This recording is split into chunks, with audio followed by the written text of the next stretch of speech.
Hello, my name is Boriana Emery and I have been an English language instructor for 16 years now.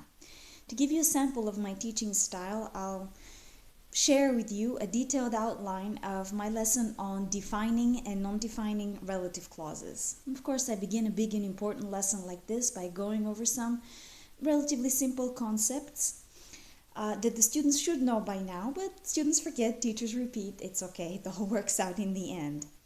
I begin the lesson by explaining, or more like reminding the students of what a clause is and of the relationship between the subject and the verb, which is the biggest love story in language. They are inseparable. They're the beating heart of the clause. Without the subject and the verb, the clause has no life. Then I explain to the students what a relative clause is and how to identify it in a text. The relative clauses have their defining characteristics, their position near the noun, the presence of a relative pronoun and of a subject-verb relationship, that's why they're called clauses, and of course the occasional presence of commas. The next step naturally is to explain why is it that some relative clauses are accompanied by commas and others are not.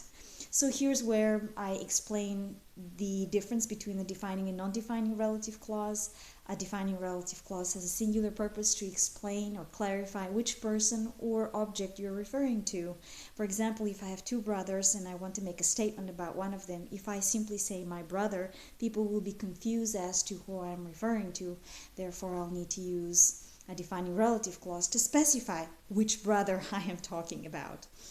Non-defining relative clauses have a very different purpose. They simply add an additional comment, a side remark about an object or a person who is already familiar. For example, if I want to tell you something about my husband, I certainly don't need to specify which one I'm referring to because people don't expect to have more than one. So any statement I make about my husband, if I want to include an additional comment about my husband, I'll have to do it with non-defining relative clause. For example, my husband, who used to be in the military, loves to read. Now, relative clauses are relevant because they're abundant in academic writing, and knowing relative clauses makes us better readers and better writers. And the explanation for that is in the rest of the lesson. Thank you very much.